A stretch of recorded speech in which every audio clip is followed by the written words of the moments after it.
Prime tickets to Bruce Springsteen's run on Broadway are now going for as much as $10,000 on StubHub. And Wall Streeters have been trying to get in on the action because they're looking for yield. They're looking for investments that pay off in this low rate environment.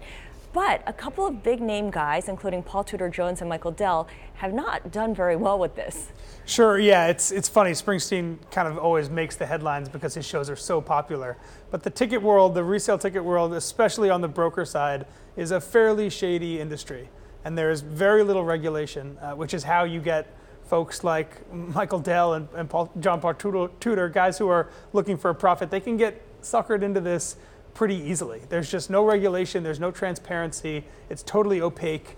And if you're doing it well, you're making a lot of money, which is why it's enticing for folks looking for a quick buck. And the problem is it's consumers actually that end up getting hurt. Yeah, for sure. It's folks like you and I, if we go on the Ticketmaster on sale trying at 10 a.m. trying to get Bruce Springsteen tickets, for example. What's actually going on here though? It's block bookings, and then once they've got all of these tickets, they can then sell them at whatever price they like. Sure. The issue is that long before they go on sale to regular folks like you and I, there are people that have relationships with the artist, with the venue, with the promoter that are getting tickets beforehand. Right. So the ones that actually go on sale to the public is a very small percentage of the actual overall room. Yeah. And therefore, when things go on the secondary market and they're so expensive, those are people that did not pay face value for those tickets. Yeah. They had agreements in hand beforehand.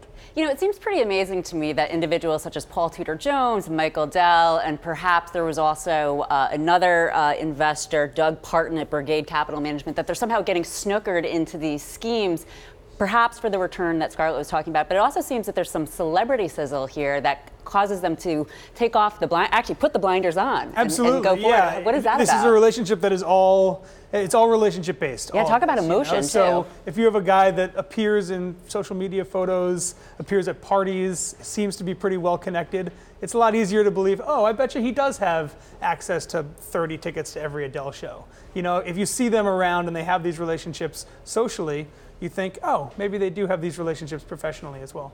So how is this different than tickets for sporting events where there's too many tickets floating around? And yes, ticket brokers buy up big chunks of that as well. But if you are a season ticket holder and you try to put your tickets on, say, StubHub, you'll never be able to get a premium for it. You'll only be able to sell it at regular prices. Sure, yeah. I mean, one of the big differences is that some of these concerts, the markup is the demand is so big. Mm-hmm. You know, so for Springsteen, there are $75 tickets to his Broadway set that are going for $1,400. It's that markup you're not going to see in sports all that much. So one of the reasons why Adele, Springsteen, Hamilton, when it was huge, those shows are kind of always in the spotlight because the markup, the difference between face value and what the public is willing to pay for it is so different.